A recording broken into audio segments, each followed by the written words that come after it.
മാന്യ പ്രേക്ഷകർക്ക് നമസ്കാരം.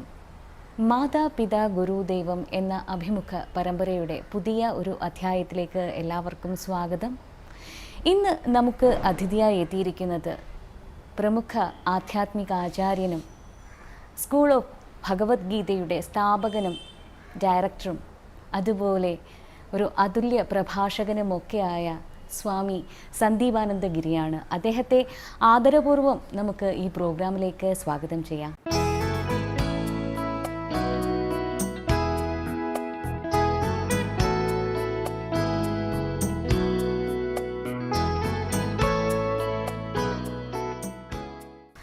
നമസ്കാരം. നമസ്കാരം. നമ്മുടെ ദർശനങ്ങളിൽ ഏറ്റവും മൂല്യവത്താണ് മാതാപിതാ ഗുരു ദൈവം. അപ്പോൾ ഈ ഒരു ടൈറ്റിൽ കേൾക്കുമ്പോൾ അങ്ങേക്ക് എന്താണ് പറയാനുള്ളത്? വളരെ വേഗത്തിലും ലളിതവുമായിട്ട് പറയുകയാണെങ്കിൽ, ഇപ്പോൾ നമ്മൾ ഈ പ്രപഞ്ചത്തെ അറിയുന്നതിന് മനുഷ്യരായിട്ടുള്ള നമുക്ക് 5 ഉപകരണങ്ങളാണ്, സെൻസസാണ് നമ്മുടെ കണ്ണ്, മൂക്ക്, നാക്ക്, ത്വക്ക്, ചെവി. അതുകൊണ്ടാണ് നമ്മൾ ശബ്ദം, സ്പർശം, രസം, രൂപം, ഗന്ധം ഇതറിയുന്നത്. ശരിക്കും പറഞ്ഞാൽ ഇതൊരു കമ്പ്യൂട്ടറിലെ 5 പ്രോഗ്രാമിംഗ് പോലെയാണ്. ഒരു സോഫ്റ്റ്വെയർ വർക്ക് ചെയ്യുന്നത് പോലെയാണ്. നമ്മൾ കാണുന്നു, കേൾക്കുന്നു, രുചിക്കുന്നു, സ്പർശിക്കുന്നു, ഘ്രാണിക്കുന്നു. അങ്ങനെയാണെങ്കിൽ എൻ്റെ ജീവിതത്തിലേക്ക്, ഞാനെന്ന വ്യക്തിയിൽ ഇത് ഓരോന്നും അനുഭവപ്പെട്ടിട്ടുള്ളത്, ഓരോന്നിനും ഞാൻ അനുഭവിച്ചിട്ടുള്ളത് എവിടെ നിന്നാണെന്നുള്ളതാണ്. അവിടെയാണ് നമ്മൾ ഇപ്പം ഞാൻ ആദ്യമായി ആഹരിച്ച അന്നം, ഞാൻ ആദ്യമായി കഴിച്ചത്, എൻ്റെ ആന്തരിക അവയവം, എൻ്റെ അന്നനാളം സ്വീകരിച്ച അന്നം ഏതാണെന്ന് ചോദിച്ചാൽ അമ്മയെ തന്നെയാണ് ഞാൻ ആഹാരമായിട്ട് സ്വീകരിച്ചിട്ടുള്ളത്. ഞാൻ ആദ്യം സ്വീകരിച്ചത് അതാണ്. അതുപോലെ എൻ്റെ കർണം, കാത്, ഒരു ശബ്ദത്തെ രജിസ്റ്റർ ചെയ്തത്. ഇന്ന് നമുക്ക് കോടാനുകോടി ശബ്ദങ്ങളെ വേർതിരിച്ചറിയാനും അതുപോലെ ഓർമ്മയിൽ വെക്കാനും ഒക്കെ ഉള്ള കഴിവ് മനുഷ്യനുണ്ട്. ഞാൻ ആദ്യം കേട്ട് ഏത് ശബ്ദമാണ് എന്നെ സാന്ത്വനിപ്പിച്ചത്, ഏത് ശബ്ദം കേൾക്കാനാണ് ഞാൻ ആഗ്രഹിച്ചത്. അപ്പോൾ നമ്മൾ ചെറിയ കുട്ടിയാവുമ്പോൾ നോക്കിയാൽ മതി. അമ്മ ദ മോനെ കുട്ടാ വരുന്നു അമ്മ എന്ന് പറയുമ്പം അത് ആ കുട്ടിയിൽ ആ അമ്മയുടെ ശബ്ദം വേർതിരിച്ചറിയുകയും, അതേപോലെ തന്നെ ആ അമ്മയുടെ ശബ്ദം അമ്മ കുട്ടിക്ക് പകർന്നു കൊടുക്കുന്നതും അങ്ങനെയാണ്, മൂളിക്കൊണ്ടാണ്. അതേപോലെയാണ് ഈ തട്ടലും. മറ്റേത് അച്ഛൻ്റെയോ മറ്റുള്ളവരുടെയോ ഒക്കെ സ്പർശത്തെ കുട്ടിക്ക് അസ്വസ്ഥത ഉണ്ടാക്കുന്നതാണ്. അമ്മയുടെ സ്പർശമാണ്. അതുപോലെയാണ് അമ്മയുടെ ഗന്ധം. അമ്മയാണ് ആ കുട്ടി ഗന്ധത്തിൽ ആദ്യം തിരിച്ചറിഞ്ഞ് രജിസ്റ്റർ ചെയ്തത് അമ്മയാണ്. അപ്പോൾ ഈ ശബ്ദസ്പർശ രസരൂപഗന്ധാദികളിലൂടെയാണ് ഈ വിശ്വത്തെ ഞാൻ അനുഭവിക്കുന്നതെങ്കിൽ, ഞാൻ അനുഭവിച്ച ആദ്യ വിശ്വത്തെ പ്രപഞ്ച അനുഭവം എന്ന് പറയുന്നത് എൻ്റെ അമ്മയാണ്.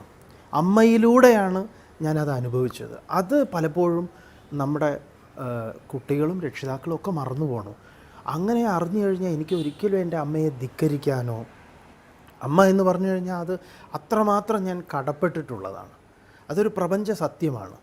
ആ പ്രപഞ്ച സത്യത്തെയാണ് ഞാൻ നിരാകരിക്കേണ്ടി വരുന്നത്, അതിനെയാണ് ഞാൻ പഴിക്കുന്നത്, അതിനോടാണ് ശാപവാക്കുകൾ പറയുന്നത് എന്ന തിരിച്ചറിവ് പലപ്പോഴും നമുക്ക് ഇല്ലാതെ പോകുന്നത് ഈ വളരെ യുക്തിഭദ്രമായ ഈ ഒരു ചിന്തയാണ്. ഇതൊരു വിശ്വാസ പ്രമാണമല്ല, ഇതൊരു ഇതൊരു സത്യമാണ്. ഇതൊരു സത്യമാണ്. അതാണ് നമ്മൾ ആദ്യം കൺകണ്ട ദൈവം അമ്മ. അമ്മയെക്കുറിച്ച് ഇത്രയും ആധികാരികമായി അല്ലെങ്കിൽ മാതൃത്വത്തെക്കുറിച്ച് പറഞ്ഞു തന്നു. ഒരുപാട് സന്തോഷം. അപ്പോൾ തീർച്ചയായിട്ടും സ്വാമിജിയുടെ അമ്മയെക്കുറിച്ച് ഞങ്ങൾക്കൊന്ന് അറിഞ്ഞാൽ കൊള്ളാമെന്നുണ്ട്. നമ്മൾ 7 കുട്ടികളാണ്. അതിൽ 2 പെൺകുട്ടികളും 5 ആൺകുട്ടികളും. ചെറുപ്പത്തിൽ തന്നെ നമ്മൾ 3ാം ക്ലാസ്സിൽ പഠിക്കുമ്പോൾ അച്ഛൻ തളർവാദം വന്നു പോകുന്നത്. അതിനും കുറച്ചുകൂടെ മുമ്പ് തന്നെ. അപ്പോൾ അച്ഛൻ രോഗാവസ്ഥയിലേക്ക് പെട്ടുപോകണം. പിന്നെ അമ്മമ്മയാണ്. നമുക്ക് തോന്നുന്നു അമ്മയേക്കാൾ കുറേയും കൂടെ ഞങ്ങളെ സ്വാധീനിച്ചിട്ടുള്ളത് അമ്മമ്മയാണ്. അതെ, തീർച്ചയായിട്ടും. അവർ 2 പേരുമാണ് ഈ പറഞ്ഞ ഞങ്ങളെ 7 പേരെയും വളർത്തുന്നതും ഞങ്ങളുടെ മൂല്യബോധം പറഞ്ഞു തരിക എന്നുള്ളതല്ല, അവരുടെ ജീവിതം, പച്ചയായ ജീവിതം നമ്മുടെ മുന്നിൽ നമ്മൾ കാണുമ്പം നമ്മൾ അതിൽ നിന്നാണ് ഉൾക്കൊള്ളുന്നത്. എങ്ങനെയാണ് പ്രതിസന്ധികളെ തരണം ചെയ്യുന്നത് എന്നൊക്കെ ഉള്ളത്. അപ്പോൾ അങ്ങനെ ഒരു അമ്മ ഇപ്പോഴും ഉണ്ട്. എറണാകുളത്താണ് അമ്മ.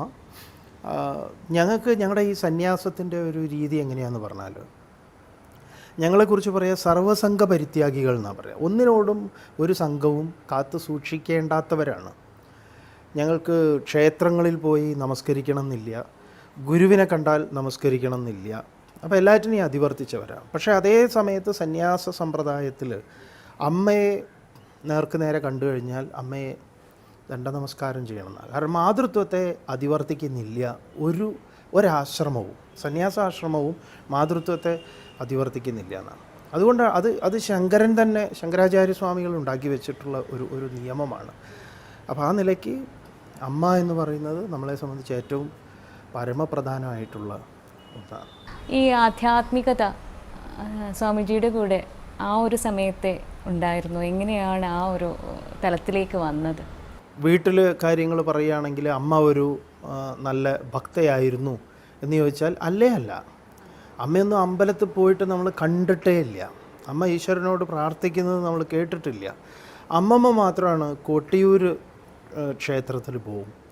ഞങ്ങളുടെ വീട് ക്ഷേത്രത്തിൻ്റെ തൊട്ടടുത്താണ്, പടിഞ്ഞാറേ നടയിൽ ശ്രീവളനാട് ദേവീക്ഷേത്രത്തിൻ്റെ 5ാമത്തെ വീടാണ് നമ്മുടേത്. അമ്മ അമ്പലത്തിൽ പോവാറില്ല, വല്ല ഉത്സവത്തിനൊക്കെ ഒന്ന് പോവാറ്. പക്ഷേ അമ്മ അമ്പലത്തിനോട് എതിരുമല്ല. അമ്മ കൃത്യമായിട്ട് ചെറുപ്പത്തിൽ തന്നെ ഞങ്ങളെ പഠിപ്പിച്ചു തന്നിട്ടുണ്ട്. ക്ഷേത്രത്തിലല്ല ഈശ്വരൻ എന്ന് വീട്ടിൽ നിന്ന് നന്നായിട്ട് ബോധിപ്പിച്ചിട്ടുണ്ട്. അതുകൊണ്ട് പ്രാർത്ഥന കൊണ്ട് അസുഖം മാറില്ല എന്നുള്ളതും അമ്മയ്ക്കൊക്കെ നല്ല ബോധ്യമുള്ള കാര്യം. അതുകൊണ്ട് അത്തരം കാര്യങ്ങളിലേക്കൊന്നും ഞങ്ങൾ അന്ധവിശ്വാസത്തിലേക്ക് പോയിട്ടില്ല.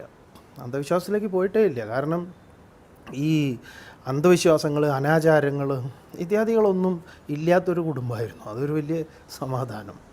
നമ്മളെ സംബന്ധിച്ച് ആശ്രമത്തിലേക്ക് നമ്മൾ പോകുന്നത് ഈ സ്ക്രിപ്റ്റേഴ്സ് പഠിക്കാൻ തന്നെയാണ്. എന്താണ് ഈ ഭഗവത്ഗീത, എന്താണ് ഉപനിഷത്ത്, എന്താണ് മരണം, എന്താണ് മരണാനന്തര ജീവിതം, കർമ്മം, കർമ്മഫലം തുടങ്ങിയിട്ടുള്ള കുറേ എന്താ പറയുക, ഒരു കൺഫ്യൂഷനായിട്ടുള്ള കുറേ കാര്യങ്ങളുണ്ടല്ലോ. ഇതിൻ്റെയൊക്കെ ശരിയായിട്ടുള്ള ശരിയും ശരികേടിൻ്റെ ഒരു വേർതിരിവ് പഠിക്കാനാണ്. തീർച്ചയായിട്ടും ഒരു എഡ്യൂക്കേഷൻ്റെ ഭാഗമായിട്ടാണ് അവിടേക്ക് പോയിട്ടുള്ളത്. അങ്ങയുടെ ആ പഠനകാലത്തെക്കുറിച്ച് ഞങ്ങൾക്ക് അറിയണമെന്നുണ്ട്. പഠനം ചിന്മയ മിഷനിലായിരുന്നു. 94 ഞങ്ങളുടെ കോഴ്സ് തുടങ്ങിയത്. 3 വർഷത്തെ പഠനമാണ്. ശരിക്കും ആശ്രമത്തിൽ പഠിക്കുമ്പോഴാണ്, നമ്മൾ ഈ ആശ്രമത്തിൽ മാതൃപഞ്ചകം പഠിക്കുമ്പോഴാണ് അമ്മയുടെ മഹത്വം അറിയുന്നത്. ശങ്കരാചാര്യർ ആസ്താം താവതീയം പ്രസൂതി സമയേ ദുർവാരശൂലവ്യത നൈരുച്യം തനുശോഷണം മലമയി ശയ്യാച്ച സാംവത്സരി ഏകസ്യാഭിന ഗർഭഭാര ഭരണക്ലേശസ്യ യസ്യാക്ഷമോ ദാതും ദുഷ്കൃതി മുന്നതോസ്മി തനയെ തസ്യേ ജനന്യേ നമ എന്ന് പറഞ്ഞ അമ്മയെ നമസ്കരിക്കുന്ന ഒരു ഗംഭീര ടെക്സ്റ്റ് ഉണ്ട്. മാതൃപഞ്ചകം എന്നാണ് അതിൻ്റെ പേര്. അതിൽ ആചാര്യൻ അത് ശരിക്കും പറഞ്ഞാൽ ശങ്കരാചാര്യ ഒരു ഗർഭാവസ്ഥയെ, ആ ഒരു ഗർഭസ്ഥ ശിശുവിൻ്റെ ഭാവത്തിൽ നിന്നിട്ടും ഒരു ഗർഭം ധരിച്ച ഒരു സ്ത്രീയുടെ ഭാവത്തെയൊക്കെ ഉൾക്കൊണ്ടുകൊണ്ടാണ് ചോദിക്കുന്നത്. ചോദ്യമാണത്. അതായത് ഈ ഗർഭകാലത്ത് അമ്മയ്ക്കുണ്ടായ വിഷമങ്ങൾ, അത് വിഷമം എന്ന് പറഞ്ഞാൽ അത് ഭക്ഷണത്തിൻ്റെ രുചിയില്ലായ്മ, നടക്കാനും ഒക്കെ ഉള്ള ബുദ്ധിമുട്ട്, പ്രസവാനന്തരം മലമൂത്ര വിസർജനം കുട്ടികളുടെ ഇതൊക്കെ ഉണ്ടാകുമ്പോഴും അതിൻ്റെ കൂടെയൊക്കെ ഇരുന്നിട്ട് ഇങ്ങനെയൊക്കെ ആയിട്ടും ഒരിക്കൽ പോലും ഇതിനെയൊന്നും ഒരു അറപ്പോടെയോ വെറുപ്പോടെയോ നോക്കാത്ത ആ എനിക്ക് ജന്മം തന്ന അമ്മയ്ക്ക് എനിക്ക് നമസ്കാരമല്ലാതെ എനിക്ക് എന്താണ് ചെയ്യാനുള്ളത് എന്ന് ചോദിക്കുന്നുണ്ട്. ഇതൊക്കെ ആശ്രമത്തിൽ നിന്ന് പഠിക്കുമ്പോഴാണ് ശരിക്കും നമ്മൾ ഈ അമ്മയുടെ മഹത്വം അറിയുന്നത്. നമ്മുടെ ടൈറ്റിൽ തന്നെ മാതാപിതാ ഗുരു ദൈവം എന്നാണ്. അപ്പോൾ ആ ഗുരുക്കന്മാരുടെ അനുഗ്രഹം അല്ലെങ്കിൽ അവരുടെ ഒരു സ്വാധീനം. തീർച്ചയായിട്ടും നമ്മൾ ഈ ഗുരു എന്ന് പറയുമ്പോൾ ശരിക്കും പറഞ്ഞാൽ ഒരു കാവ്യ വസ്ത്രധാരി എന്നുള്ള സങ്കല്പം ഭാരതത്തിലില്ല. ഭാരതത്തെ സംബന്ധിച്ച് നമ്മുടെ സ്ക്രിപ്റ്റേഴ്സിൽ ഒരു എന്താ പറയുക, പിങ്കള എന്ന് പറയുന്ന ഒരു വേശ്യാസ്ത്രീയെ പോലും ഗുരുവിൻ്റെ സ്ഥാനം നൽകിയിട്ടാണ് നമ്മുടെ സ്ക്രിപ്റ്റേഴ്സിൽ അവതരിപ്പിക്കുന്നത്. പ്രകൃതിയിലെ ചുറ്റുപാടിൽ കാണുന്നതൊക്കെ നമുക്ക് ഗുരുക്കന്മാരാണ്. ഒരു കരിയില പോലും വീഴുന്നതിൽ നിന്ന് നമുക്ക് പഠിക്കാനുണ്ട്, പലതിൽ നിന്നുമുണ്ട്. എല്ലാം പെരിച്ചാഴി, അതുപോലെ പാമ്പ്, ഉറുമ്പ്, ചിത്രശലഭം, തേനീച്ച, കൊല്ലപ്പണി എടുക്കുന്ന ആൾ, ഇങ്ങനെ 64 ഗുരുക്കന്മാരെക്കുറിച്ച് ഭാഗവതം പറയുന്നുണ്ട്. അപ്പോൾ അവരൊന്നും കാഷായ വസ്ത്രധാരികളായിട്ടുള്ള ആളുകളല്ല. അപ്പോൾ ഗുരു എന്ന് പറഞ്ഞാൽ, ഗു എന്ന് പറഞ്ഞാൽ അന്ധകാരം എന്നാണ്, രു എന്ന് പറഞ്ഞാൽ അതിനെ നിരോധിക്കുന്ന, ഗുകാരോ രന്ധകാരശ്ച രുകാരോ തത് നിരോധക അന്ധകാര നിവർത്തിത്വാത് ഗുരുരിത്യഭിധീയതേന. അജ്ഞാനത്തെ ആരാണോ നീക്കി ജ്ഞാനം തരുന്നത് ആ സാന്നിധ്യമാണ് ഗുരു. അങ്ങനെ നോക്കുന്ന സമയത്ത് നമുക്ക് ഈ അറിവ് പകർന്നു തന്നിട്ടുള്ള ഒരുപാട് ആളുകളുണ്ട്. അത് കേവലം സന്യാസിമാർ മാത്രമല്ല.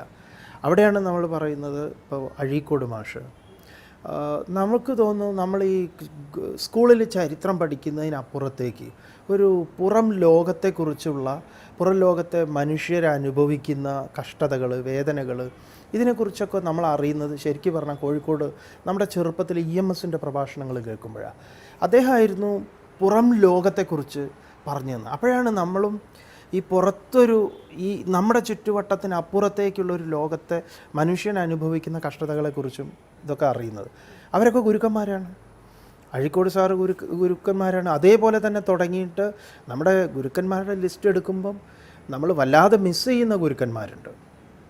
അതിലൊന്നാണ് ONV കുറുപ്പ് സാറ്, അതുപോലെ തന്നെ professor G Balakrishnan Nair sir, APJ ഒക്കെ അടുത്തു കഴിഞ്ഞപ്പം APJ ഒക്കെ വല്ലാത്തൊരു ഇൻഫ്ലുവൻസ് ആയിരുന്നു. അതൊരു ഗുരുസ്ഥാനത്താണ് അദ്ദേഹവും. അതെ, നല്ലൊരു ആത്മബന്ധമാണ്. നമുക്ക് ഫോണിൽ സംസാരിക്കാവുന്ന ഒരു ബന്ധമായിരുന്നു. സാറായിരുന്നു ഇവിടുത്തെ ഗീതാക്ഷേത്രം ഉദ്ഘാടനം ചെയ്തത്. അപ്പോൾ അതൊരു നീണ്ട നിരയുണ്ട്. പിന്നെ ചിന്മയാനന്ദ സ്വാമികൾ, നമ്മളെ സന്യാസം തന്നിട്ടുള്ള കാശികാനന്ദഗിരി സ്വാമികൾ, അതുപോലെ തന്നെ രാമകൃഷ്ണ മിഷനിലെ സന്യാസിമാർ, ചിന്മയ മിഷനിലെ നമ്മളെ പഠിപ്പിച്ച ആത്മചൈതന്യ, അതുപോലെ അധ്യാത്മാനന്ദ, അശേഷാനന്ദ, ഇങ്ങനെ ഒരു വലിയൊരു പരമ്പര തന്നെയുണ്ട്. അത് നമ്മളെക്കാൾ പ്രായം കുറഞ്ഞവരുണ്ട്, വളരെ കൂടിയവരുണ്ട്, വിവിധ മേഖലകളിലുള്ളവരുണ്ട്. ഈ ദീക്ഷ ലഭിക്കുക, അതിന് മുമ്പുള്ള, അതായത് സാധാരണക്കാർക്ക് വേണ്ടിയാണ് ഈ ചോദിക്കുന്നത്. ഈ ദീക്ഷ, ഒരു സാധാരണ മനുഷ്യനെ ഈ ദീക്ഷ ലഭിക്കാൻ ആ ഒരു യാത്രയുണ്ടല്ലോ, ആ ഒരു യാത്രയെക്കുറിച്ച് അങ്ങേക്കൊന്ന് ചുരുങ്ങിയ വാക്കുകളിൽ പറയാൻ സാധിക്കും? നമ്മുടെ ഈ ഇതിലൊരു രീതിയിൽ ഇപ്പോൾ ആദ്യത്തെ ദീക്ഷ എന്ന് പറയുന്നത് ബ്രഹ്മചര്യ ദീക്ഷ എന്നാണ് പറയുക. അപ്പോൾ ബ്രഹ്മചര്യ ദീക്ഷയുടെ സമയത്ത് ഞങ്ങൾക്ക് ആശ്രമത്തിൽ പഠിക്കുന്ന സമയത്ത് വസ്ത്രം വെള്ളയായിരിക്കും, തലയൊക്കെ മുണ്ടനം ചെയ്ത്. ആദ്യത്തെ ഒരാൾ അതിലേക്ക് വരുമ്പോൾ അപ്പോൾ പേരൊന്നും മാറുന്നില്ല, പഠനമാണ്. പഠനം കഴിഞ്ഞ് അത് പൂർത്തീകരിക്കുമ്പോഴാണ് ബ്രഹ്മചര്യ ദീക്ഷ സ്വീകരിക്കുന്നത്. ദീക്ഷാ സ്വീകരണം പഠനം പൂർത്തീകരിച്ചതിന് ശേഷം 3 വർഷത്തെ പഠനമാണ് ചിന്മയ മിഷനിൽ. അപ്പോഴാണ് നമ്മുടെ പേര് മാറുന്നത്. നമ്മുടെ പേര് ആദ്യം അച്ഛനും അമ്മയൊക്കെ ഇട്ട് തന്നിട്ടുള്ളത് തുളസീദാസ് എന്നായിരുന്നു. അത് മാറി സന്ദീപ് ചൈതന്യ എന്നുള്ള പേര്. ചൈതന്യ എന്നുള്ളത് ബ്രഹ്മചാരി ടൈറ്റിലാണ്, ചൈതന്യ. പിന്നെ ചിന്മയ മിഷനിൽ കുറേ കാലം വർക്ക് ചെയ്തിരുന്നു. പിന്നെയുള്ളത് സന്യാസം എന്ന് പറയുന്നതാണ്. അത് കഴിഞ്ഞാലുള്ളതാണ് സന്യാസം. അതെ, സന്യാസം. ചിന്മയ മിഷനിൽ നിന്നല്ല നമ്മൾ സന്യാസം സ്വീകരിച്ചിട്ടുള്ളത്. കാരണം ചിന്മയ മിഷനിൽ 2005 വിട്ടത്. അത് കഴിഞ്ഞ് 2010 സന്യാസം സ്വീകരിക്കണം. അത് കാശികാനന്ദ ഗിരി സ്വാമിജിയിൽ നിന്ന്. അപ്പോൾ 10 ദശനാമി സമ്പ്രദായങ്ങളുണ്ട്, ഓരോ പരമ്പരയുണ്ട്.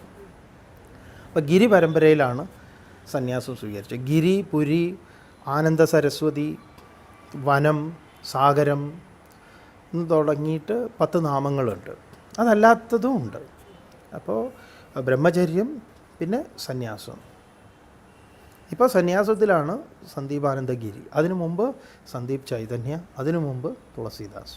നമ്മുടെ ഭാരതീയ സംസ്കാരം എന്ന് പറയുന്നത് എല്ലാത്തിനെയും സ്വീകരിക്കുന്ന ഒന്നാണ്, എല്ലാ സംസ്കാരങ്ങളെയും ഒക്കെ. അപ്പോൾ അതിനെക്കുറിച്ച് അങ്ങേക്ക് അതായത് ബൈബിളിനെ കുറിച്ചും ഖുറാനെ, ഇപ്പോഴത്തെ ഒരു സമയം എന്ന് പറഞ്ഞാൽ എല്ലാം കലഹം ഉണ്ടാക്കുന്ന ഒരു കാലഘട്ടമാണ്. അപ്പോൾ അതിനെക്കുറിച്ച് അങ്ങേക്ക് എന്താണ് പറയാനുള്ളത്? തീർച്ചയായിട്ടും സരിത ചോദിച്ചിട്ടുള്ളത് വളരെ വളരെ കാലിക പ്രസക്തിയുള്ള ഒരു ചോദ്യവും, ഒപ്പം നമ്മൾ അങ്ങനെ എന്താ പറയുക, നമ്മൾ ജീവിക്കുന്നത് അല്ലെങ്കിൽ നമ്മളിപ്പം കാണുന്നതും കേൾക്കുന്നതുമൊക്കെ വളരെ വളരെ വിഷമം പിടിച്ചിട്ടുള്ള പലതുമാണ്.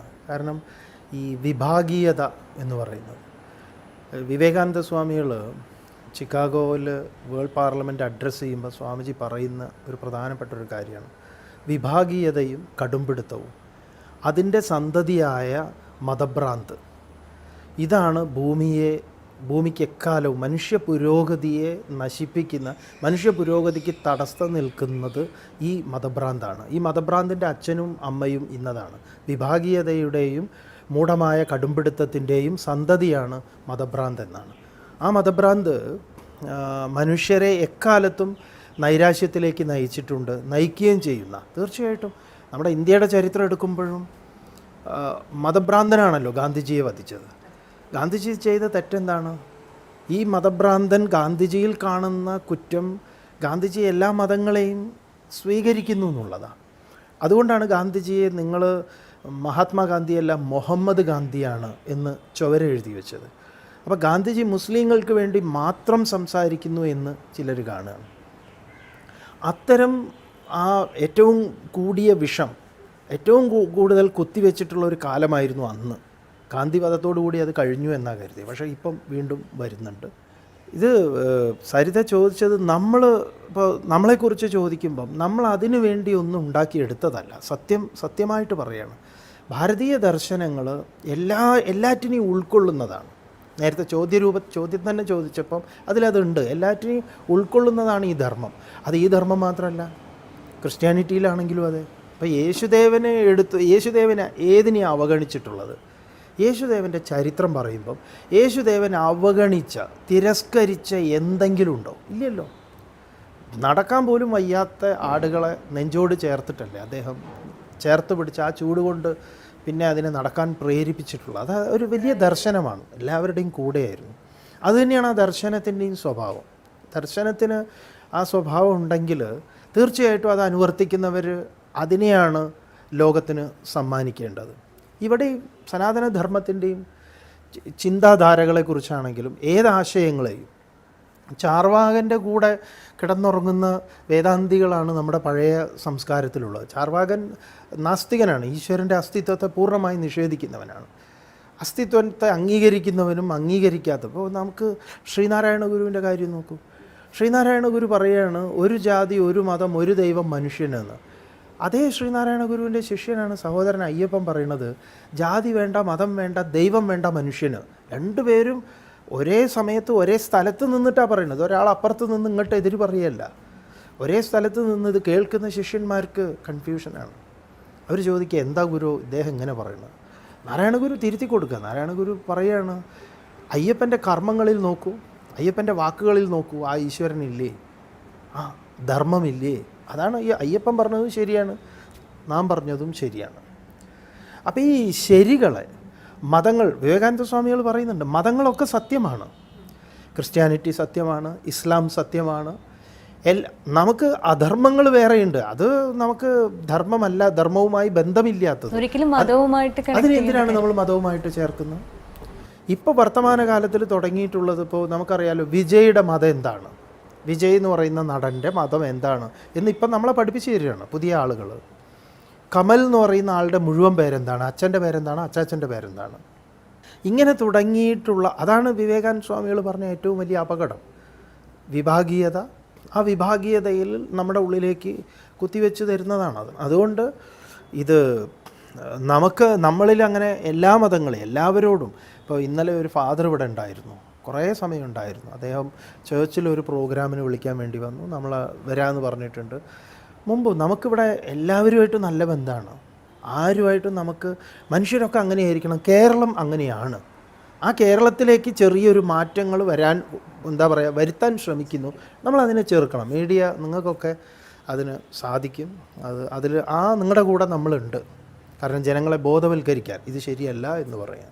സ്വാമിജിയുടെ അഭിപ്രായത്തിൽ ഈ ഒരു കലുഷിതമായ ചുറ്റുപാടിൽ എപ്പോഴും കുറച്ച് സരസമായ കലകളും മറ്റും അതുപോലെയുള്ള സാഹിത്യങ്ങളും ഒക്കെ പ്രോത്സാഹിപ്പിച്ചാൽ കുറച്ചെങ്കിലും മനുഷ്യരുടെ മനസ്സൊന്ന് തരളിതമാവില്ലേ?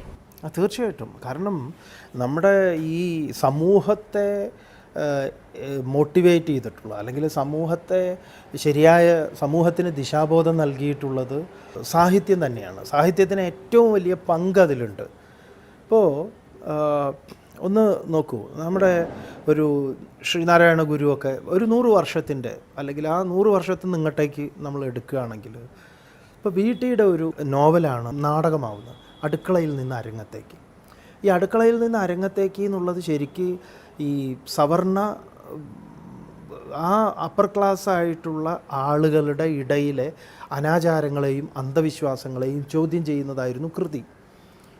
മാത്രമല്ല അതിൽ വിധവകളുടെ പുനർവിവാഹം ഏറ്റവും വലിയൊരു ചർച്ചയായിരുന്നു. അപ്പോൾ വിധവകൾക്ക് പുനർവിവാഹം ചെയ്യാനുള്ള ഒരു പ്രേരണ ഉണ്ടാവുന്നതും ഇത്തരം അനാചാരങ്ങളെയും അന്ധവിശ്വാസങ്ങളെയും എന്താ പറയുക, തൂത്തെറിയാൻ വേണ്ടി സാധിക്കുന്നതിൻ്റെ ഒരു പ്രചോദനം കിട്ടിയിട്ടുള്ളത് ഈ കൃതികളിൽ നിന്നാണ്. നമുക്കറിയാം ഒലിവർ ട്വിസ്റ്റ് ഉണ്ടാക്കിയിട്ടുള്ള വലിയൊരു ഒരു ഒരു എന്താ പറയുക മാറ്റം സമൂഹത്തിൽ, അതായത് യൂറോപ്പിൽ പ്രത്യേകിച്ചും. അതിലൊരു ഏറ്റവും പ്രസിദ്ധമായിട്ടുള്ള ഒരു വരിയുണ്ടല്ലോ, please sir give me little more എന്ന് പറയുന്ന, എനിക്ക് കുറച്ചുകൂടെ വേണമെന്ന് ഇവൻ വർക്കോമിൽ ഒരു തവണ കൂടെ തരൂ എന്ന് പറയുന്നത്, അത് യൂറോപ്പിനെ വല്ലാതെ പിടിച്ചു കുലുക്കിയിട്ടുണ്ട്. അപ്പോഴാണ് അവർ ഭക്ഷണത്തിൻ്റെ വേദനയെക്കുറിച്ച്, കഴിക്കാത്ത കുട്ടികളെക്കുറിച്ച് ഏറ്റവും കൂടുതൽ ജാഗരൂകരായ സമൂഹം ഈ ഒരൊറ്റ കൃതിയിലാണ്. അത് ചിത്രകാരന്മാരുടെ ചിത്രങ്ങൾ, വിൻസെൻ്റ് വാൻ ഗോഗിൻ്റെ നെയ്ത്തുകാരൻ എന്നുള്ള ചിത്രത്തിൽ നെയ്ത്തുകാരൻ അനുഭവിക്കുന്ന കഷ്ടതകളെക്കുറിച്ച് അഡ്രസ്സ് ചെയ്യുന്നു. അപ്പോൾ സൃഷ്ടികൾ, പക്ഷേ ഇന്ന് അത്തരം സൃഷ്ടികൾക്ക് ഉടലെടുക്കാൻ പറ്റാത്ത വിധത്തിലേക്ക്, ഇപ്പോൾ സരിത ഇത് ചോദിക്കുമ്പം ആർക്കാണ് അങ്ങനെ ഇനി സമൂഹത്തെ ഇത്തരം വർഗീയതയിൽ നിന്ന് അല്ലെങ്കിൽ ഇത്തരം അനാചാരങ്ങളെ അന്ധവിശ്വാസങ്ങളെയൊക്കെ അഡ്രസ്സ് ചെയ്യുന്ന സിനിമകൾ ഇറങ്ങാൻ പറ്റുന്നില്ല? അപ്പോൾ നമുക്കറിയാം PK സിനിമയ്ക്ക് ഉണ്ടായ ബുദ്ധിമുട്ട് തുടങ്ങിയിട്ട് എത്ര സിനിമകൾക്ക്, സെക്സി ദുർഗ എന്ന് പറഞ്ഞ അവസാനം അതിൻ്റെ പേര് മാറ്റേണ്ടതും, അതിൽ ഇതൊന്നും അല്ല വിഷയം എങ്കിൽ പോലും MT പോലും പറഞ്ഞിട്ടുണ്ട് ഇനിയൊരു നിർമാല്യം സംവിധാനം ചെയ്യാൻ പറ്റാത്ത വിധത്തിലേക്ക് സാഹിത്യ ലോകത്തേക്കും, സമൂഹമല്ല സാഹിത്യത്തെയും ഭീഷണിപ്പെടുത്തി നിർത്തിയിരിക്കുക. അതുകൊണ്ട് സാഹിത്യകാരന്മാരൊക്കെ ഈ തോക്കിൻ്റെ മുന്നിലാണ് നിൽക്കുന്നത്. പക്ഷേ അതിനെയൊക്കെ അതിജീവിച്ചിട്ടുള്ള സൃഷ്ടികൾ നമ്മുടെ കേരളത്തിൽ ഉണ്ടാവുന്നുണ്ട്. കേരളം അതിനൊരു മാറ്റമുള്ളൊരു സ്ഥലമാണ്. തീർച്ചയായിട്ടും അവർക്ക് പ്രവർത്തിക്കാനുള്ള ഒരു സ്വാതന്ത്ര്യം ഒരുക്കേണ്ടത് ഭരണകൂടമാണ്. മാത്രമല്ല, അതിനെ ശക്തമായി ഭരണകൂടം ഒരുക്കണമെങ്കിൽ ജനങ്ങളുടെ ഭാഗത്ത് നിന്ന് ഇവർക്കൊപ്പം നിൽക്കുന്ന ഒരു പ്രവണത ഉണ്ടാവണം. അപ്പോൾ അത്തരം സൃഷ്ടികൾ വായിക്കാനും അതിലൂടെ സമൂഹത്തെ ബോധവൽക്കരിക്കാനും അവർക്ക് സാധിക്കുന്നുള്ളതിൽ സംശയമൊന്നുമില്ല. പക്ഷേ അതിനുള്ള സ്പേസ് സാഹിത്യകാരന്മാർക്ക്, ചിത്രകാരന്മാർക്ക്, നാടകത്തിന്, തെരുവ് നാടകങ്ങളൊക്കെ എത്രമാത്രം സ്വാധീനിച്ചിട്ടുണ്ട് നമ്മളെ. ഒരുപാട്. ഇതിന് ഉദാഹരണം പറയുകയാണെങ്കിൽ സരിതയ്ക്ക് തന്നെ അറിയാവുന്നതാണല്ലോ, എത്ര ഉദാഹരണങ്ങളുണ്ട് നമുക്ക്. അതൊക്കെ നമ്മളെ ഇൻഫ്ലുവൻസ് ചെയ്തിട്ടില്ലേ? എന്തൊക്കെ ഇൻഫ്ലുവൻസ് ചെയ്തിട്ടുണ്ട്? ഇന്ത്യക്ക് സംഗീതത്തെക്കുറിച്ച് പറയുമ്പോൾ സോപാന സംഗീതം മുതലുണ്ട്. സോപാനം ഭഗവാൻ മാത്രം കേൾക്കുന്നു എന്നുള്ള സങ്കല്പത്തിലാണ്, ഓഡിയൻസ് ഒന്നും വേണ്ട. നമുക്കതിലൊക്കെ വലിയ ഒരുപാട് വേദനകൾ നമ്മൾ അനുഭവിച്ചിട്ടുണ്ട്. കലാമണ്ഡലം ഹൈദരലി, നമുക്ക് അദ്ദേഹത്തിനെ കുറിച്ച് പറയുമ്പോൾ തന്നെ വല്ലാത്തൊരു അവസ്ഥയിലെത്തും നമ്മൾ. അദ്ദേഹം കൃഷ്ണനെ കാണാൻ കുചേലൻ പോകുന്ന കഥകളി പദത്തിൽ മൂപ്പരുടെ ഏറ്റവും ഒരു ഉഗ്രൻ നമ്പർ ആ സാധനമാണ് അജിത ഹരേ ജയ എന്ന് പറഞ്ഞ് തുടങ്ങുന്നത്. അദ്ദേഹത്തിൻ്റെ ആ ശബ്ദത്തിൽ അതങ്ങനെ ഒരു മിനിറ്റ് കൊണ്ട് ആളൊരു ട്രാൻസിലാണ്. പക്ഷേ ആ അദ്ദേഹത്തിന് ഒരിക്കൽ പോലും ഒരു ക്ഷേത്രത്തിനകത്തേക്ക് നിന്ന് അദ്ദേഹത്തിന് പാടാൻ പറ്റിയിട്ടില്ല. അദ്ദേഹത്തിന് വേണ്ടിയിട്ട് അദ്ദേഹം ഒരു ക്ഷേത്രത്തിൽ നിർബന്ധം ഇദ്ദേഹം തന്നെ അത് ചെയ്യണമെന്ന വാശി ഉണ്ടാവുന്ന ഒരു സമയത്ത് ക്ഷേത്രത്തിൻ്റെ മതിൽ പൊളിച്ചിട്ടാണ് പകുതി നിർത്തിയിട്ട് അദ്ദേഹം അന്ന് പാടുന്ന അജിതാഹരയുണ്ട്. അതൊരു വല്ലാത്തൊരു ഇതാണ്. ഒരു കലാകാരനോട് ചെയ്യാവുന്ന ഏറ്റവും നീചവും നിന്ദ്യവുമായത് നമ്മൾ ഓൾറെഡി ചെയ്തു വെച്ചിട്ടുണ്ട് കുറേ. അവരൊക്കെ കലാമണ്ഡലം ഹൈദരലിയെ പോലെ ഒരാൾ ഇത് ചെയ്യുന്ന സമയത്ത് എന്താണ് അദ്ദേഹം കാക്ഷിക്കുന്നത്? മറ്റൊന്നും അല്ലല്ലോ. ദൈവത്തിൻ്റെ സാന്നിധ്യം നമ്മൾ പലതിലൂടെയും അറിയുന്നു എന്ന് പറയുന്നു. ദൈവത്തിൻ്റെ സാന്നിധ്യം നമ്മൾ എങ്ങനെ മനസ്സിലാക്കും ഒരു സാധാരണക്കാരൻ? നമ്മൾ പലരും ധരിച്ചു വെച്ചിരിക്കുന്നത് ഈശ്വരൻ എന്ന് പറഞ്ഞാൽ എവിടെയോ ഇരുന്ന് ഇതൊക്കെ ഒരു നിരീക്ഷിക്കുന്ന ഒരാളാണെന്നാണ്. അത് നമുക്ക് തോന്നുന്നില്ല. അതൊരു ഹിമാലയൻ മണ്ടത്തരാണ്. കവി പാടിയിട്ടുണ്ടല്ലോ പണ്ട്, അടുത്തു നിൽപ്പോരനുജനെ നോക്കാൻ അക്ഷികളില്ലാത്തോർ കരൂപനീശൻ അദൃശ്യനെങ്കിൽ അതിലെന്താശ്ചര്യം. അടുത്ത് നിൽക്കുന്നവനെ അനുജനായി പരിഗണിക്കാൻ, അനുജനാണെന്ന് കാണാനുള്ള കണ്ണ് നിനക്കില്ല എങ്കിൽ നീ ഏത് ഈശ്വരനെയാണ് കാണാൻ പോണത്? നീ ഈശ്വരനെ കണ്ടാൽ നിനക്ക് മനസ്സിലാവുമോ? യേശുദേവൻ അതല്ലേ പറഞ്ഞത്, നിന്നെ പോലെ നിൻ്റെ അയൽക്കാരനെ എന്ന് പറയുമ്പം ഞാൻ തന്നെയാണ് അയൽക്കാരൻ എന്ന് പറഞ്ഞാൽ ചുറ്റുപാടിൽ കാണുന്നത് ഞാനതാണ്. അപ്പോൾ ഈശ്വരൻ എന്ന് പറഞ്ഞിട്ട് എവിടെയെങ്കിലും ഇരിക്കുന്നതല്ല. ഈശ്വരൻ എന്ന് പറഞ്ഞാൽ ഈശ്വരനെയാണ് നമ്മൾ കണ്ടുകൊണ്ടിരിക്കുന്നത്. ചുറ്റും കാണുന്നതും കേൾക്കുന്നതും ഒക്കെ യാതൊന്ന് കാൺമതത് യാതൊന്ന് കേൾപ്പതത്, അങ്ങനെ യാതൊന്ന് കാൺമതത് നാരായണ പ്രതിമ എന്നാണ്. കാണുന്നതൊക്കെ അതാണ്. യാതൊന്ന് കേൾപ്പതത് നാരായണ ശ്രുതികൾ എന്നാണ്. അത് ഏത് വാക്കുകളാണെങ്കിലും, അതിപ്പോൾ ഒരു കാക്ക കരയുന്നതാണെങ്കിലും എല്ലാം അതിൽ നിന്നാണ് ആ ശബ്ദം ഉണ്ടാവുന്നത്. അതിൻ്റെ രൂപമാണ് ഈ കാണുന്നത്. ആകാശം അതാണ്, വായു, അഗ്നി, ജലം, ഭൂമി. അതല്ലാത്തത് എന്താണെന്നുള്ളതാണ് ചോദ്യം. അപ്പോൾ പണ്ട് നമ്മൾ കുട്ടികൾക്ക് ഈശാവാസ്യ ഉപനിഷത്ത് എന്ന് പറഞ്ഞൊരു ക്യാമ്പ് നടത്തിയിരുന്നു. പണ്ട്, വളരെ പണ്ടാണ്. അപ്പോൾ ഈശാവാസ്യം ഇതം സർവ്വം എന്ന ഉപനിഷത്ത് തുടങ്ങുന്നത് ഇത് എല്ലാം ഈശ്വരനാണ്, ഈശ്വരനല്ലാത്ത വേറെ ഒന്നുമില്ല എന്ന്. അപ്പോൾ ഇത് കുട്ടികൾക്ക് നന്നായി ബോധിപ്പിക്കുന്ന വിധത്തിൽ കഥയും കാര്യങ്ങളൊക്കെ പറഞ്ഞു കൊടുത്ത് നല്ല ഇതാക്കി കൊടുത്ത്. അപ്പോൾ ക്യാമ്പിൻ്റെ അവസാനം 3 ദിവസത്തെ ക്യാമ്പാണ്. ക്യാമ്പിൻ്റെ അവസാനം നമ്മുടെ ഇതിൽ മുന്നിൽ ഒരു ആപ്പിളൊക്കെ കൊണ്ടുവച്ചിരുന്നു ഒരമ്മ. അപ്പോൾ നമ്മൾ ക്യാമ്പ് സമാപിക്കുക. നമ്മളൊരു കുസൃതി ചോദ്യം പോലെ ചോദിച്ചു, ഇങ്ങനെ ഈശ്വരൻ എവിടെ ഇരിക്കണമെന്ന് പറഞ്ഞാൽ ഈ ആപ്പിൾ തരാം, ഈശ്വരൻ എവിടെയാണ് ഇരിക്കണതെന്ന് പറയുന്നവർക്ക് കൃത്യമായിട്ട് ഈ ആപ്പിൾ തരാം. അപ്പോൾ ഇവരെ നന്നായി ഇത് പഠിപ്പിച്ചു കൊടുത്തിട്ടുണ്ട്. അപ്പോൾ ആരും ഒന്നും പറയുന്നില്ല, ഇത് കൃത്യമായിട്ട് എവിടെ ഇരിക്കണമെന്ന്. ഉടനെ ഒരു വിദ്വാൻ കൈപൊക്കിയിട്ട് പറഞ്ഞു, ഈശ്വരൻ എവിടെയാണ് ഇരിക്കാത്തതെന്ന് പറഞ്ഞാൽ ഞാൻ സ്വാമിക്ക് 2 ആപ്പിൾ തരാം.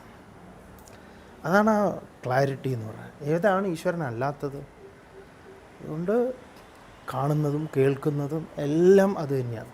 അപ്പോൾ ജനങ്ങൾക്ക് ഉണ്ടാകുന്നത് ഈ പറയുന്ന കലാപങ്ങളും എല്ലാം അത് തന്നെയാണ്.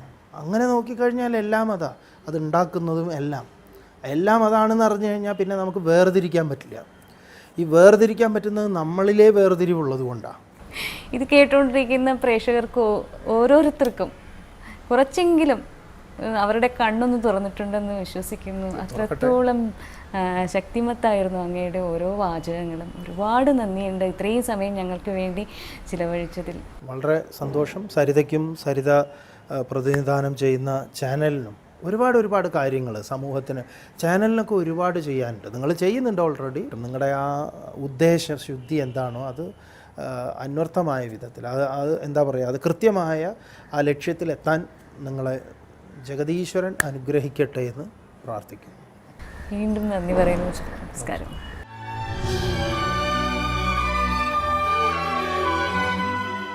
ഇതോടെ മാതാപിതാ ഗുരു ദൈവം എന്ന അഭിമുഖ പരമ്പരയുടെ ഈ അധ്യായം ഇവിടെ അവസാനിക്കുകയാണ്.